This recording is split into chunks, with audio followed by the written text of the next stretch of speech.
Merci de nous avoir rejoints ici, sur ce podcast, ici à l'Université de Dieu. Quel jour spécial que OK, nous sommes bientôt à Noël et avec ce temps vient la question fondamentale que nous nous sommes posée en tant que croyants. Qui est Jésus-Christ et pourquoi est-ce qu'il est venu sur la terre? Au moment où l'année vient à sa fin, qu'est-ce qui se termine également? Notre voyage à travers la Bible également, et nous pouvons voir que le Messie est venu pour accomplir les Écritures, pour nous amener au royaume de Dieu. Donc, en tant qu'étudiants de l'Université de Dieu, posons-nous certaines questions concernant ce royaume. Alors, je vais répondre aux questions parce que je vais les poser. Alors, allons dans le livre de Luc, Luc 14. Luc 14. Je sais que nos étudiants ont lu la Bible complètement l'année dernière et nous sommes bientôt la deuxième année. Vous allez terminer la Bible une deuxième fois. C'est le moment de voir notre foi, le temps d'examen. Êtes-vous prêts? Donc, Luc 14, commençons à partir du verset 16. Jésus-Christ a répondu, « Un homme donna un grand souper et il invita beaucoup de gens. À l'heure du souper, il envoya son serviteur dire aux conviés, « Venez, car tout est déjà prêt. » Mais tous unanimement se mirent à s'excuser. Le premier lui dit, « J'ai acheté un champ et je suis obligé d'aller le voir. Excuse-moi, je te prie. » Un autre dit, « J'ai acheté 5 paires de bœufs et je vais les essayer. Excuse-moi, je te prie. » Un autre dit, « Je viens de me marier et c'est pourquoi je ne puis aller. » Le serviteur de retour rapporta ces choses à son maître. Alors, le maître de la maison, irrité, dit à son serviteur, « Va promptement dans les places et dans les rues de la ville et amène ici les pauvres, les estropiés, les aveugles et les boiteux. » Le serviteur dit, « Maître, ce que tu as ordonné a été fait, et il y a encore de la place. » Et le maître dit au serviteur, « Va dans les chemins et le long des haies, et ce que tu trouveras, contrains-les d'entrer afin que ma maison soit remplie. Car je vous le dis, aucun de ces hommes qui avaient été invités ne goûtera de mon souper. »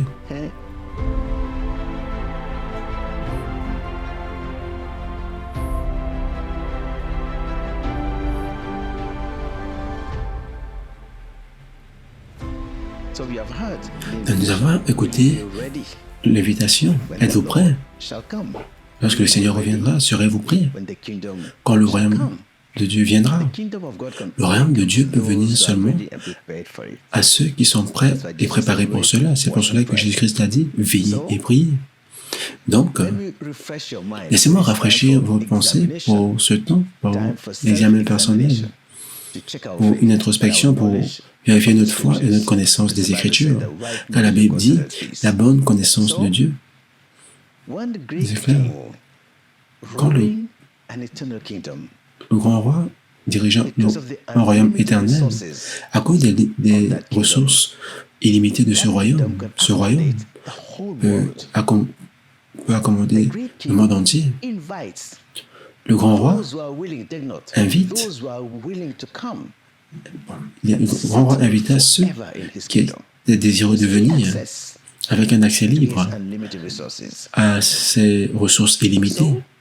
Donc, le roi envoya son fils sur la terre comme témoin pour des royaumes étrangers, comme il est écrit dans Matthieu 6 au verset 23.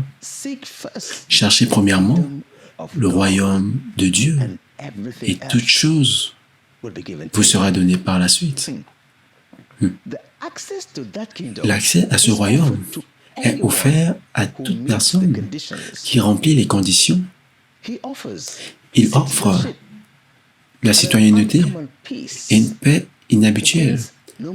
Cela veut dire plus de blessures, plus de douleurs, plus de souffrances, plus de maladies et plus de mort. Pas seulement, non seulement ce royaume est éternel, mais toutes les personnes qui entrent dans le royaume ont la vie éternelle et une maison construite par Dieu, une vie qui est remplie et gratuite. Quelle vie merveilleuse! il n'y a pas besoin de lumière naturelle dans ce royaume, vu qu'il n'y a pas de ténèbres dans ce royaume. Il n'y a plus de nuit.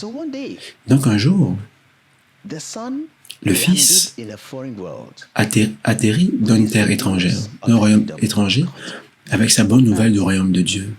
Donc, la terre. J'espère que vous êtes en train de suivre cela avec nous.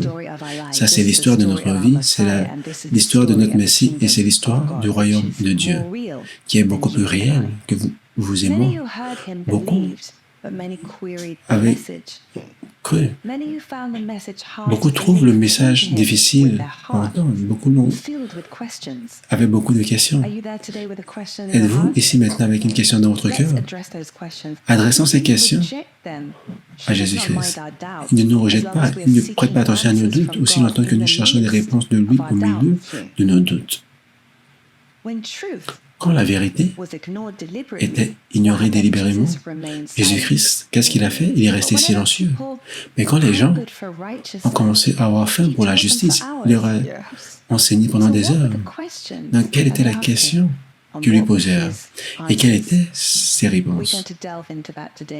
Nous allons aller en profondeur dans cela aujourd'hui. Donc, prenez ce voyage avec nous. Ce voyage est concernant le royaume de Dieu. Vous êtes prêts? Allons-y. Je sais qu'après avoir lu la Bible, vous avez beaucoup de questions au grand roi. Il répond aujourd'hui à travers sa parole, à travers son esprit. Donc, commençons à nous poser la question depuis le début. Quel est le nom de votre royaume? Le royaume de Dieu. Le royaume de Dieu. J'aimerais bien y aller. Est-ce qu'une voiture peut y aller? Non. Pas besoin d'un véhicule. Et est-ce un bateau? Non. C'est une place qu'on ne peut pas atteindre par les moyens naturels. On ne peut pas aller là-bas par la route ni par la mer. Donc, ça veut dire qu'on doit prendre un avion. Non. Un avion qui s'envole hautement dans le ciel ne peut pas aller dans ce royaume. C'est bien trop élevé et bien trop éloigné pour qu'un avion puisse y aller. Donc, la réponse est une fusée non plus. Même une fusée ne peut pas atteindre le royaume de Dieu.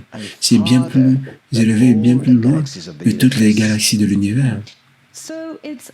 Donc, est-ce qu'il y a une place qu'on ne peut pas atteindre? Il n'y a aucun moyen de transport qui peut nous amener là-bas. Seul Dieu peut nous y emmener. La dimension de Dieu est bien trop éloignée. C'est pour cela qu'on l'appelle le royaume de Dieu. C'est dans une nouvelle dimension qu'on appelle la dimension de Dieu. Qu'est-ce que je veux dire par une nouvelle dimension? C'est quoi une nouvelle dimension? Il y a le monde naturel et le monde spirituel. Ce monde dans lequel nous sommes, dans lequel nous vivons, est le monde naturel. Le monde naturel est le monde visible. Quand je dis une nouvelle dimension, je veux dire le royaume de Dieu n'est pas de cette terre. Elle est aussi au ciel. Mon royaume est spirituel. Donc, qu'est-ce que tu veux dire par spirituel? Le monde spirituel est invisible. Nos yeux naturels, nos sens naturels, nos facultés ne peuvent pas les voir, les sentir ou le toucher. Le royaume de Dieu est dans le monde spirituel. Et Dieu lui-même est esprit. Et il contrôle à la fois le monde invisible et le monde visible. Donc, à ce moment, tu veux dire qu'il y a le monde invisible qui ne peut pas être atteint par les moyens de transport humain. Donc, comment est-ce que nous pouvons voyager pour aller à ce royaume invisible? Ça, c'est la question. Il peut voir que tu es vraiment désireuse de connaître. Vu que le royaume de Dieu est invisible, on ne peut y aller par aucun moyen terrestre. C'est pour cela que les hommes ne vont pas dans mon royaume, mais le royaume de Dieu vient à eux. C'est pour cela que le Fils de Dieu est venu sur la terre pour vous donner la bonne nouvelle. Donc, comment est-ce que je sais que ton royaume est venu à moi? Mon royaume est déjà ici, pour ceux qui le voient. Comment est-ce que je peux le voir, vu que c'est invisible? À moins qu'un homme ne soit né de nouveau, il ne peut pas voir le royaume de Dieu. Rappelez-vous. Ce que Jésus-Christ a dit dans le livre de Luc 17, verset 20, quand il était persécuté par les pharisiens, il a dit, lorsque les pharisiens lui ont posé la question, il a dit, ils ont dit, quand est-ce que le royaume de Dieu viendra? Il a dit, le royaume de Dieu ne vient pas par l'observation, parce que le royaume de Dieu est à l'intérieur de vous. Donc, le royaume de Dieu est à l'intérieur de moi. Oui, dans votre cœur. Le royaume de Dieu vient d'un aéroport spécial qu'on appelle le cœur humain, c'est-à-dire l'esprit de l'homme. Donc, je veux dire que mon cœur qui pompe le sang, c'est lui? Non, pas le cœur physique. Par le cœur, je veux dire votre esprit. Le voyage vers le royaume de Dieu n'est pas un voyage physique. Ça défie les lois de la physique et de la gravité. C'est un voyage spirituel parce que Dieu est esprit et le royaume est spirituel. Donc, comment est-ce que je peux entrer dans mon propre cœur afin de voir ton royaume? Ce royaume peut être seulement vu et vu dans l'esprit parce que le royaume de Dieu est spirituel. Donc, et tel il en est pour la voie, pour y aller, qui est spirituel également. Vous devez être un esprit, parce que l'esprit est une dimension. Et mon royaume et ses citoyens demeurent et opèrent dans cette dimension spirituelle. Dieu n'aurait demandé à personne de venir dans son royaume s'il ne nous avait pas donné un moyen de nous y rendre. Dieu nous a demandé de marcher en esprit. C'est pour cela qu'il a créé l'homme, afin qu'il soit en mesure de marcher en esprit. L'homme a été créé par Dieu pour opérer à la fois dans le monde physique et dans le monde spirituel. Cela veut dire que l'homme a une partie divine et une partie naturelle. Cela veut dire que l'homme a une partie naturelle et une partie spirituelle. Laissez-moi expliquer. L'âme est la partie spirituelle, la partie invisible de l'homme. Mais il a un cœur spécial qu'on appelle l'esprit. Le cœur dont je parle est l'esprit de l'homme. Et cet esprit est invisible. Donc, où est cette voie spirituelle pour aller vers le royaume? Matthieu 7, versets 13 à 14. Alors, laisse-moi lire. Matthieu 7, verset 13. Entrez par la porte étroite, car large est la porte, spacieux est le chemin qui mène à la perdition, et il y en a beaucoup qui entrent par là. Mais étroite est la porte, resserré le chemin qui mène à la vie, et il y en a peu qui les trouvent. La voie pour le royaume de Dieu est juste devant vous, dans la parole de Dieu.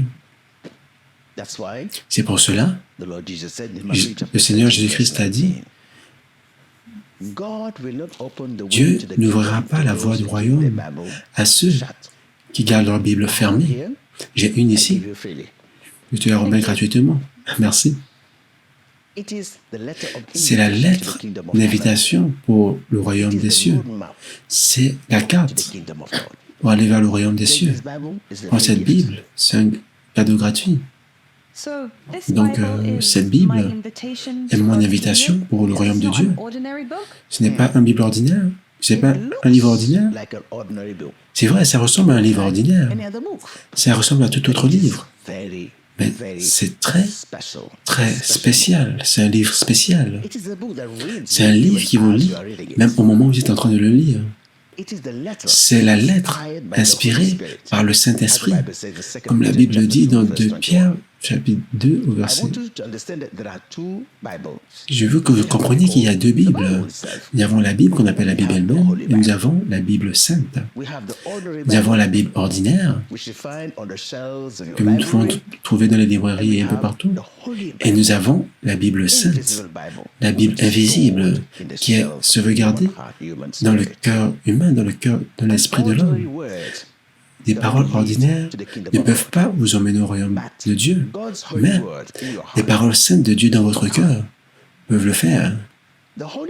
La Bible sainte est le langage du cœur. C'est le langage du Saint-Esprit. Et ce langage est esprit et vie. Donc, allons étape par étape. Donc, qu'est-ce que tu veux dire par esprit et vie? La Bible sainte n'est pas un livre ordinaire, comme je l'ai dit.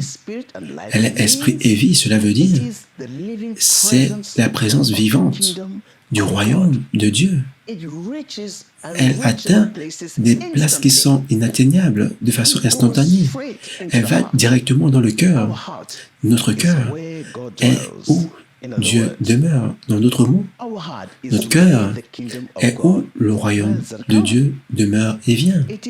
C'est cette parole vivante qui est esprit et vie, qui vous amène au-delà des sens, de la dimension des sens, pour jusqu'à vous amener de la présence réelle de Dieu et vous donne une bonne stature devant Dieu. Cela veut dire que cette Bible que j'ai achetée à la librairie n'est pas esprit et vie alors? La Bible contient des promesses de Dieu qui sont des semences de cette vie divine. La Bible contient. La Bible ne peut pas travailler par elle-même. Vous devez la faire fonctionner. Elle peut seulement fonctionner lorsqu'elle est sauvegardée au milieu de votre cœur, comme la Bible dit dans Proverbes, chapitre 4. J'aimerais que tu nous lises ça. Proverbes, chapitre 4, versets 20 à 23. Je l'ai ouvert directement jusque là-bas. Le témoignage et l'Esprit de Dieu. Proverbe 4, versets 20 à 23. Proverbe 4. Mon fils, sois attentif à mes paroles. Prête l'oreille à mes discours. Qu'ils ne s'éloignent pas de tes yeux. Garde-les dans le fond de ton cœur. Car c'est la vie pour ceux qui les trouvent. C'est la santé pour tout leur corps. Garde ton cœur plus que toute autre chose. Car de lui viennent les sources de la vie. Prêtez attention de vos yeux à votre cœur. La parole ordinaire est la semence des promesses de Dieu, mais nous avons besoin de passer par un processus. Nous avons besoin d'aller à travers un processus où le Saint-Esprit affecte la parole. Et lorsque le Saint-Esprit affecte cette parole, elle devient esprit et vie, et à ce moment-là, elle devient la parole sainte de Dieu. Donc, par conséquent, soumettre votre cœur à la parole de Dieu à travers la méditation fait en sorte que cette parole devienne une réalité dans l'esprit. C'est pour cela que la Bible requiert une sorte particulière de lecture. Comme Jésus l'a dit, Jésus chapitre 1, verset 8. Vous pouvez le lire à la maison. Donc, attends, qu'est-ce que tu veux dire par une façon inhabituelle de lire? Une façon inhabituelle de lire veut dire vous avez besoin d'un guide spécial ou bien d'une présence spirituelle pour découvrir le trésor caché de la parole. Vous devez lire la parole pour le but du salut. Vous devez lire le royaume. Qui peut me guider pour trouver cette voie? L'auteur de la Bible lui-même, le Saint-Esprit. Le Saint-Esprit ouvre nos yeux de la foi à l'intérieur de notre cœur pour voir ce qui nous est promis dans cette Bible au nom de Jésus-Christ. Donc, par conséquent, lorsque vous lisez, vous devez l'inviter pour vous guider à l'intérieur de votre cœur. Vous devez lire pour le salut. Lorsque vous lisez pour l'objectif du salut et vous méditez, comme il est écrit dans le livre de Actes, chapitre 8, vous attirez l'attention du Saint-Esprit. Donc, explique-moi, qui est le Saint-Esprit? Dieu lui-même. Le Saint-Esprit est une personne divine. Comme nous le savons, divin veut dire il est éternel et invisible. Il est une personne parce qu'il a une pensée, il a une volonté. Il parle seulement à notre cœur, pas à nos oreilles. Et il aide toutes les personnes qui le cherchent réellement, qui cherchent réellement le royaume de Dieu pour le but du salut. Lorsque vous lisez cette Bible dans l'objectif du salut, il vient. Donc, je veux l'aide du Saint-Esprit pour lire ma Bible. Comment est-ce que je peux l'inviter pour me guider en lisant la Bible? Bonne question. Il y a la vérité dans la Bible. Le Saint-Esprit nous guide dans la compréhension de cette vérité révélée. Dieu y est. Vous y êtes également. Une façon inhabituelle de lire, cela veut dire être sous l'influence du Saint-Esprit, appelé l'esprit de révélation. Éphésiens 1, verset 17. Ce n'est pas juste lire, mais méditer sur ce que vous avez lu. Méditer apporte la révélation de l'Esprit de Dieu. Et quand la révélation arrive dans votre cœur, vous allez découvrir le trésor caché du royaume de Dieu et la vie cachée dans cette Bible, la justice. Vous l'invitez par la méditation, avant la lecture. Priez dans votre cœur, priez dans votre esprit et demandez-lui de venir et de vous guider et de vous montrer la voie, la parole cachée de sa parole. Et puis ce qu'il a dit dans le livre de Jean, chapitre 8, versets 31 à 32. Aux Juifs qui ont cru à Jésus-Christ, il a dit, si vous gardez mes enseignements et vous devenez mes disciples, vous connaîtrez la vérité et la vérité vous libérera. Si vous méditez, si vous soumettez votre cœur, vous connaîtrez la vérité cachée dans les Écritures.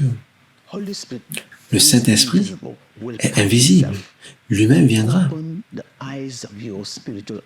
ouvrir le cœur de votre compréhension spirituelle, comme il est écrit dans le livre de Job 32, verset 8, comme il est écrit dans le livre de Actes, chapitre 16, verset 14. Par la méditation, une personne peut se connecter à une nouvelle dimension, parce que croire avec notre cœur, c'est notre seule façon d'être connecté. Nous nous connectons par la foi de la dimension de Dieu. Et ça, c'est la dimension du Saint-Esprit, c'est la dimension de Dieu. Et c'est là où se trouve mon royaume, mon esprit. Donc, tu as mentionné connexion. Est-ce qu'il y a sur cette terre une personne qui parle ce langage du Saint-Esprit, qui est esprit et vie? Oui. Il y a ce qu'on appelle un croyant oint, un véritable croyant oint. Un véritable croyant oint déclare cette parole qui est esprit et vie. La parole vivante n'est pas sur les pages écrites, mais elle est sur la bouche et dans le cœur d'un véritable croyant, comme la Bible dit dans Jean, chapitre 3, verset 6. Le langage du royaume de Dieu est esprit et vie. Cela veut dire le langage de Dieu. Et ça, c'est le langage d'un véritable membre du royaume de Dieu. C'est le langage céleste. Qu'est-ce que tu veux dire par le mot onction? Tu as parlé d'un croyant véritable. C'est quoi l'onction? L'onction, c'est la venue du Saint-Esprit dans la vie d'une personne. Une personne ointe est la personne qui est guidée par le Saint-Esprit. Une personne ointe est la personne remplie du Saint-Esprit. Il parle sous la puissance du Saint-Esprit. Ses paroles sont justes comme les paroles de Dieu. Elles sont esprit et vie parce qu'elles sont affectées ointes par le Saint-Esprit. Donc, l'Esprit de Dieu lui donne l'inspiration et l'expression. Cela veut dire ce qu'il faut dire et comment il faut le dire. Allons dans 2 Pierre. Les hommes saints étaient guidés par le Saint-Esprit au moment où ils déclaraient le message qui venait du ciel. Et ce message est enregistré dans cette Bible. Donc, comment est-ce que nous pouvons identifier une personne qui est ointe?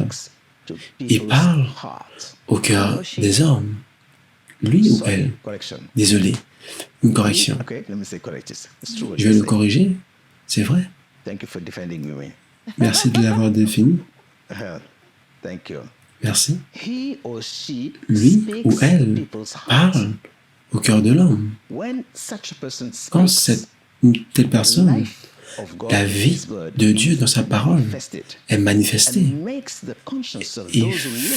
et rend la conscience des personnes qui l'écoutent alerte et la conviction du cœur vient. Et lorsqu'il parle de la puissance du Saint-Esprit, ou lorsqu'elle parle de la puissance du Saint-Esprit, les malades sont guéris, les aveugles peuvent voir.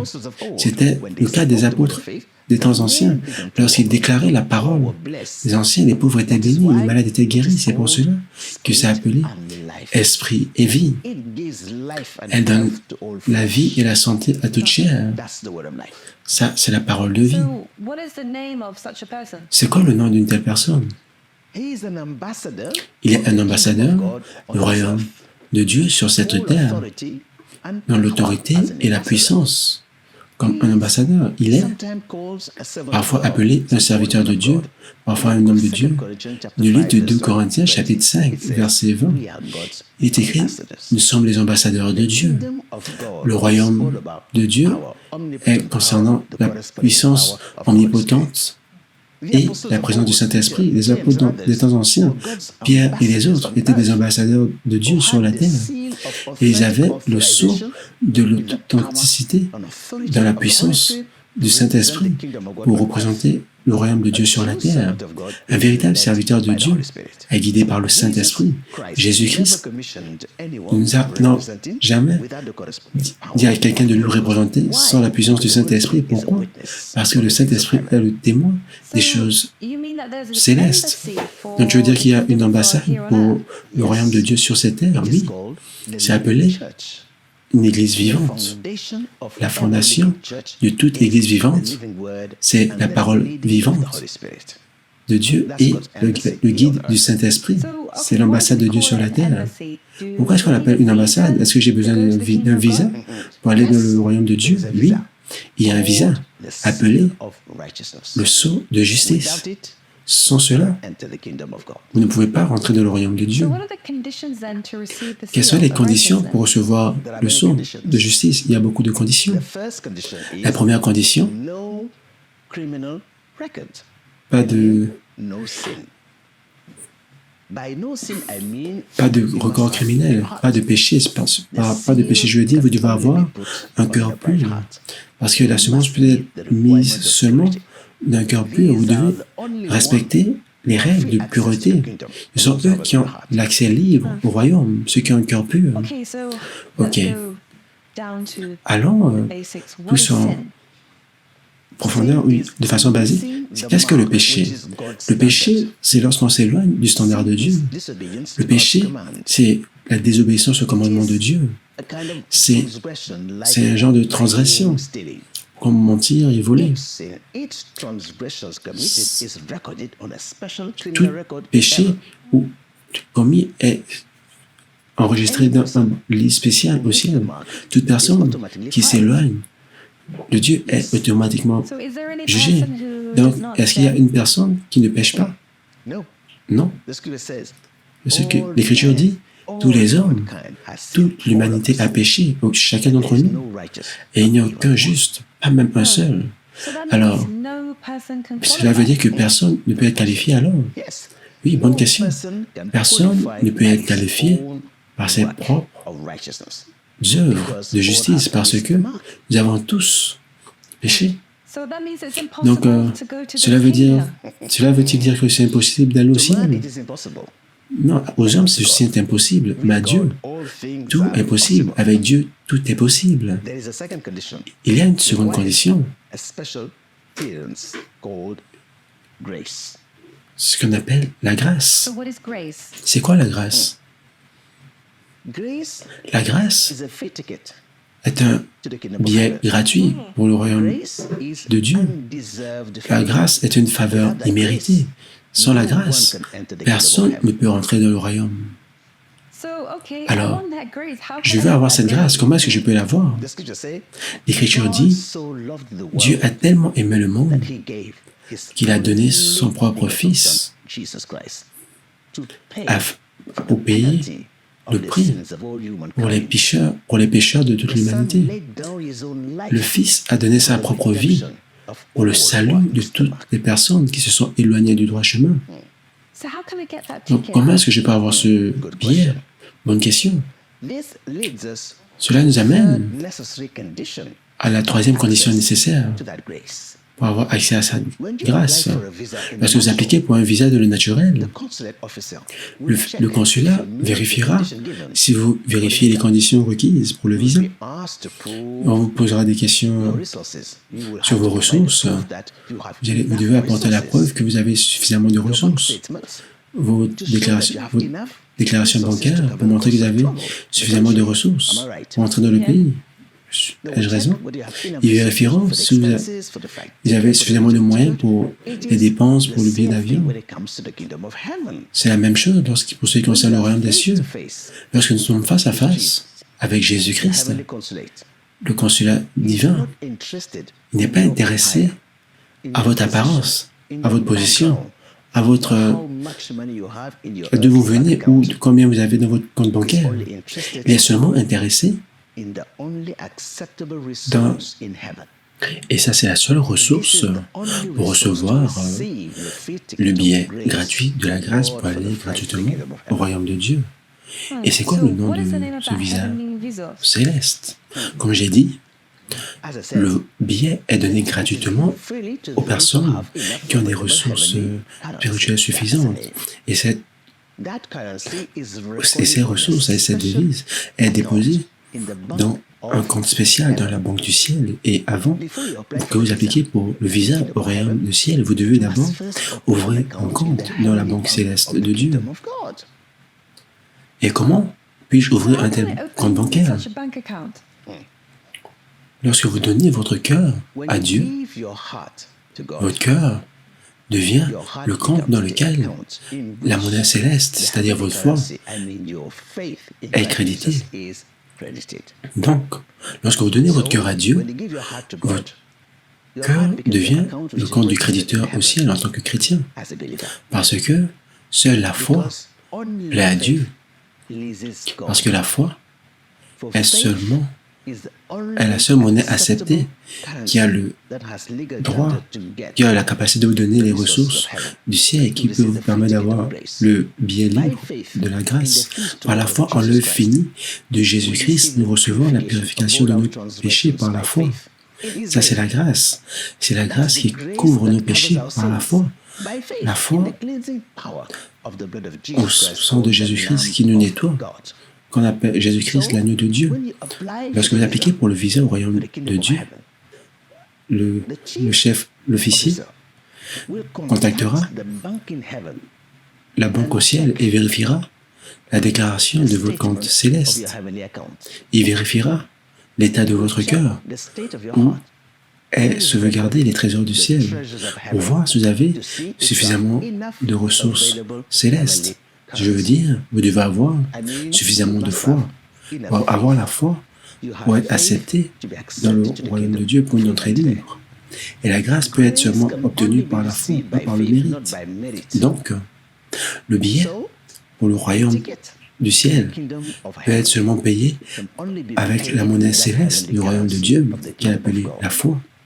Donc, vous pouvez voir, comme le visa est une condition nécessaire pour entrer un autre pays, de la même façon, nous avons besoin de la foi pour hériter du royaume de Dieu. Donc, comment est-ce que je peux avoir suffisamment de ressources de cette devise, c'est-à-dire avoir suffisamment de foi? Bonne question. La réponse se trouve dans la Bible. Alors, de l'île de Romains, la foi vient de la parole. Et la parole, Romains chapitre 10, au verset 17, ça c'est la voie. La foi est la monnaie céleste. C'est la seule devise acceptée dans la banque du ciel. C'est pour cela que Jésus-Christ a dit, « Ayez foi en Dieu ». La banque du royaume de Dieu, ou la banque des miracles, est au ciel. Il n'y a aucune monnaie terrestre qui peut être échangée avec cela. C'est pour cela que Pierre a dit dans le livre de Actes chapitre 3, au verset 6, il a dit, Et monnaie ou richesse, je ne l'ai pas, mais je vous donne le nom de Jésus-Christ. Argent ou or, je n'ai pas, mais ce que j'ai, je te le donne. Et ce que j'ai, c'est ma foi au nom de Jésus-Christ. Ça, c'est la monnaie céleste. Toute personne qui croit au nom de Jésus-Christ ne périra pas, mais aura la vie éternelle. Cela veut dire qu'il héritera le royaume des cieux. Ça, c'est ce que la Bible appelle la justification par la foi. À travers la grâce ne peut pas venir sans la foi. Jésus-Christ a fait toutes choses pour nous. Tout ce dont nous avons besoin, c'est de croire et de recevoir. Donc, croire en Jésus-Christ, c'est-à-dire la monnaie céleste, c'est notre connexion aux ressources célestes, c'est notre connexion au royaume du ciel, au royaume de Dieu. Donc, qui que ce soit, peu importe la personne qui réalise le besoin de cette grâce, doit avoir une certaine vision du salut qui est reçue par la grâce à travers la foi en l'œuvre finie de Jésus-Christ, le Fils de Dieu. À la croix, il est mort pour payer le prix de tous nos péchés. Toutes les fois que nous nous écartons du chemin, la réponse est la foi dans la puissance purificatrice du sang de Jésus-Christ à travers la foi dans le royaume de Dieu. Donc, le billet pour aller au royaume du ciel est appelé la foi en l'œuvre finie du Fils de Dieu, Jésus-Christ. Et cette foi, comme on l'a dit, vient par écouter et obéir à la parole de Dieu, qui est esprit et vie. Donc, comment est-ce que j'ai la monnaie? Si vous remplissez le trésor de votre cœur avec la parole de Dieu, cette parole produira une monnaie céleste, une force spirituelle qu'on appelle la foi. Donc, le niveau auquel vous remplissez votre cœur avec la parole de Dieu déterminera le niveau de la monnaie céleste qui sera présente dans le compte bancaire de votre cœur. Donc, je veux dire que si j'ai la foi au Fils de Dieu, j'aurai un visa pour aller au royaume de Dieu. C'est important de connaître, de savoir qu'il n'y a pas de visa de touriste, parce qu'il n'y a aucun étranger qui peut entrer dans le royaume de Dieu. Donc cela veut dire que je dois devenir un citoyen de ce royaume. Non, il n'y a pas de naturalisation. Il n'y a que les citoyens qui sont nés, qui peuvent entrer là-bas. Donc cela veut dire que c'est impossible à tout étranger de rentrer là-bas. Donc pourquoi est-ce que tu es venu ici pour me dire de parler de l'impossible, que ça me semble impossible? Parce que je ne suis pas un citoyen là-bas par la naissance, je suis de ce monde. Dieu nous demande toujours de faire ce que nous ne pouvons pas faire nous-mêmes, afin qu'il puisse nous enseigner comment le faire. N'oubliez pas ce que le Fils de Dieu a dit. Dans Jean, chapitre 18, verset 25, Jésus-Christ est venu dans ce monde naturel par la naissance naturelle à travers une vierge. De la même façon, toutes les personnes qui veulent entrer dans le royaume spirituel du ciel doivent le faire par une renaissance spirituelle. Aucun moyen naturel ne peut vous faire voyager jusqu'au royaume du ciel. Comme Matthieu l'a dit, aux hommes, ceci est impossible, mais avec Dieu, tout est possible. Donc, vous devez être né de nouveau pour entrer dans le royaume de Dieu et pour devenir citoyen par naissance. Ok. Comment est-ce qu'une personne peut être née de nouveau? Rappelez-vous les paroles de Jésus-Christ, que ce qui est né de la chair est chair, ce qui est né de l'esprit est esprit. Non, ce n'est pas concernant une naissance naturelle, c'est une renaissance spirituelle reçue par la foi dans la puissance du sang de Jésus-Christ, croyant le message de l'Évangile concernant le Fils de Dieu. C'est pour cela que Jésus-Christ est venu déclarer cette bonne nouvelle à l'humanité. Dieu prend des personnes auxquelles on ne pense pas, les amener dans son palace pour l'éternité. C'est ce qu'on appelle le mystère de la grâce de Dieu. Donc, La grâce est importante et elle est imméritée. Elle est reçue par la foi, la monnaie céleste. Donc, si je suis né spirituellement, je reçois ce passeport du royaume de Dieu. C'est quoi le passeport? Le passeport que Dieu regarde est votre cœur. Vous comprenez? C'est pour cela que Dieu regarde toujours. Vous comprenez pourquoi Dieu regarde toujours notre cœur? Parce que Dieu regardera le cœur de toute personne avant de mettre le sceau de justice, c'est-à-dire le visage. Seulement ceux qui sont purs de cœur. Vous avez besoin d'avoir un cœur pur, comme la Bible l'a dit dans Matthieu 15, verset 8. Dieu a dit, ces gens viennent à moi avec leur cœur, avec leur bouche, mais leur cœur est loin de moi. Lorsque vous êtes né de nouveau, vous recevez un nouveau cœur, un cœur pur. Et à ce moment, vous pouvez voir et rentrer dans le royaume de Dieu. Donc je veux dire, la justice veut dire avoir un cœur droit. Ce qu'on veut dire être né de nouveau. Merci. Donc, c'est ce que tu appelles le mystère de la grâce. Tu as parlé de cela pour les personnes qui ne le méritent pas. Mais qu'en est-il même de l'avion pour aller au royaume? Je t'ai dit au départ, il n'y a aucun avion ou fusée qui peut atteindre le royaume du ciel.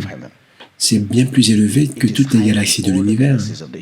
Mais, alors, lorsque vous voulez voyager pour aller dans n'importe quel pays du monde, vous devez contacter la bonne agence et entrer dans l'avion et vous préparer et attendre que l'avion décolle. Et lorsque l'avion approche de sa destination, vous avez une alerte de la tour de contrôle. Et à ce moment, l'avion va atterrir. Et l'avion ne peut pas atterrir sur une voie qui n'est pas libre. Donc, il n'y a qu'une seule compagnie aérienne pour le royaume de Dieu. Il n'y a qu'un seul pilote. Il est appelé le Saint-Esprit. De façon figurative, le Saint-Esprit est le pilote en chef. Il attend le signal du ciel. Dieu est le contrôleur, l'instructeur de l'avion vers le ciel. L'avion vers le royaume des cieux atterrit seulement sur une voie spéciale qu'on appelle le cœur de l'homme, l'esprit de l'homme. C'est pour cela que c'est un voyage intérieur. Pour que l'avion atterrisse profondément dans votre cœur. Quand Jésus-Christ fut demandé par les pharisiens quand est-ce que le royaume de Dieu viendra, il leur a dit, le royaume de Dieu vient non par la vue, mais il est à l'intérieur de vous. Donc, comme de la même façon qu'il en est pour un avion ordinaire, pour un avion spirituel, on a besoin que votre cœur soit pur. Donc, votre cœur doit être pur. Dans la Bible déclare, bénis soient les purs de cœur, car ils verront le royaume de Dieu. En d'autres mots, la voie pour atterrir, le point d'atterrissage, doit être libre. Il ne doit pas y avoir autre chose. Cela veut dire que notre esprit doit être libéré de tout obstacle. Le péché, parce que le péché endommage notre cœur. Ça démage notre point d'atterrissage. Et le Saint-Esprit ne peut pas atterrir sur une voie qui n'est pas propre. Et ce nettoyage veut dire que nous avons besoin de recevoir le pardon de nos péchés par la foi. Pour recevoir le salut. Le salut nous libère du péché et de toutes ces peines. Si nous nous repentons réellement de tout notre cœur et par la foi, nous acceptons Jésus-Christ, nous recevons le don gratuit de la grâce, le don gratuit du salut par la foi en son nom. Donc, notre cœur a besoin d'être purifié par la foi. Quand le ciel regarde l'état de notre cœur et confirme la foi, Dieu vous donnera l'autorisation d'atterrir et à ce moment, le Saint-Esprit sera à mesure d'atterrir dans votre cœur. C'est ce que les disciples des temps anciens faisaient lorsqu'ils attendaient dans la foi, attendant et se préparant pour la venue du royaume des cieux. Ils préparaient leur cœur pour le Saint-Esprit. Et dans Actes chapitre 2, le Saint-Esprit a atterri dans leur cœur. et est resté avec eux pour toujours. Pour toujours. Donc cela veut dire que pas de retour. C'est un billet aller simple. Tu connais la musique, tu es en train de le chanter. One way, only one way to heaven. One way, only one way to heaven. I'm so glad. Vous connaissez cette musique? Et pour cela que Jésus-Christ a dit, je suis le chemin pour le royaume des cieux. Je suis la vérité qui vous libère. Je suis la vie éternelle. Donc, le livre de Hébreux 11 dit aux héros de la foi, si ils venaient d'une terre, s'ils étaient en train de chercher une terre qui venait de ce monde, ils seraient retournés d'où ils venaient, mais ils cherchaient une terre qui n'était pas de ce monde. Et ça, c'est le voyage dont nous parlons. Un voyage aller simple avec un billet aller simple. C'est pour cela qu'on appelle ce voyage le baptême du Saint-Esprit. Vous recevez un nouveau cœur, un nouvel esprit. Et spirituellement, vous faites partie du royaume de Dieu, où la présence intérieure de Dieu est localisée dans votre cœur. Le royaume de Dieu est à l'intérieur de vous. Vous devenez un citoyen du ciel. Et vous devenez un pèlerin sur la terre, comme la Bible a dit dans Éphésiens 2, verset 8. Écoutons de Ruth.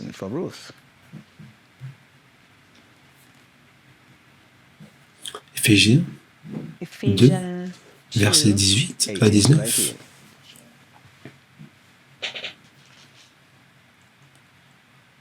Car par lui, nous avons les uns et les autres accès auprès du Père et le même esprit.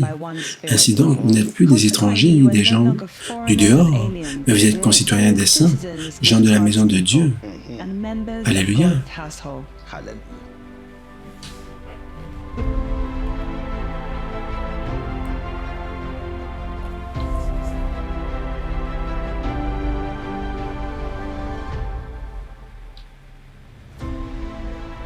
Merveilleux.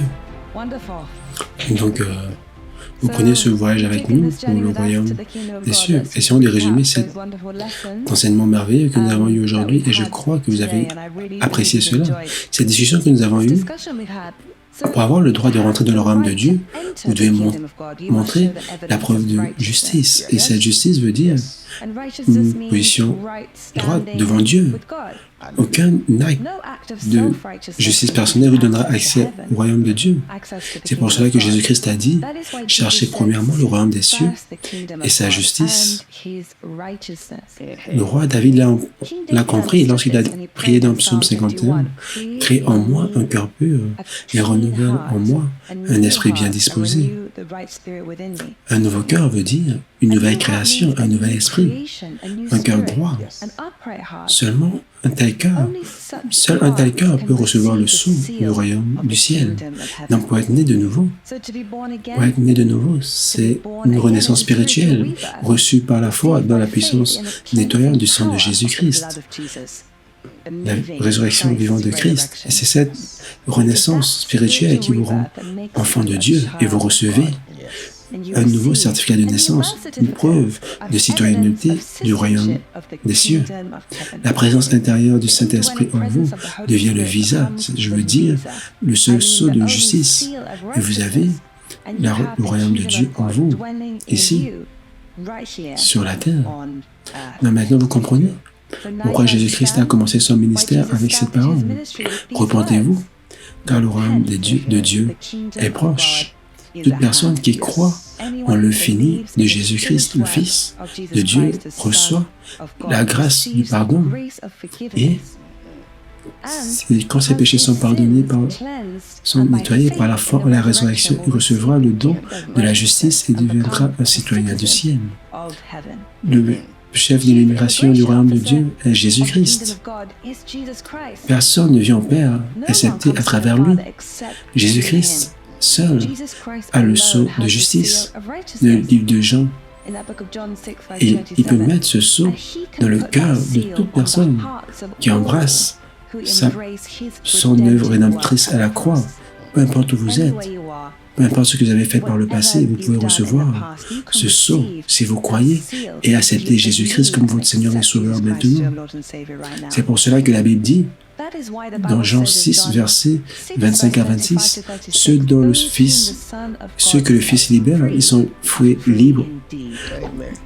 Exactement, et ils demeureront dans le royaume de Dieu pour toujours. Donc, ce message est en train de nous challenger durant cette saison de Noël pour lire notre Bible, parce que cette Bible est la voie vers le royaume de Dieu, est la voie vers le royaume du ciel. Lisez-la, méditez sur elle et attirez l'attention du Saint-Esprit. Et le Saint-Esprit ouvrira le cœur de votre foi pour voir ce qu'il nous a promis en Jésus-Christ. Pourquoi acceptons-nous? Lorsque nous acceptons Jésus-Christ comme Seigneur et Sauveur, nous avons la présence réelle de Jésus-Christ dans notre cœur, c'est-à-dire par le Saint-Esprit. Oui, donc chercher le royaume de Dieu, c'est chercher Jésus-Christ. Chercher Jésus-Christ, c'est chercher le Saint-Esprit. Jésus-Christ est venu pour mettre fin à notre passé et donner naissance à notre futur. Jésus-Christ est celui qui nous qualifie. Il a enlevé nos péchés et nos fardeaux et nous a amenés devant la présence de Dieu. Il est notre justice. Que Dieu vous bénisse. Donc, je crois que vous avez besoin de réécouter cela à plusieurs reprises pour comprendre ces principes. Rappelez-vous, la Bible est pleine de mystères, de paraboles. Et nous sommes en train de vous expliquer cela pour vous montrer que le grand voyage, c'est le voyage qui se fait à l'intérieur de vous, parce que le royaume de Dieu est à l'intérieur de votre cœur. Que Dieu vous bénisse. Tout est résumé de Genèse à Apocalypse, le royaume de justice, le royaume de Dieu. Que Dieu vous bénisse.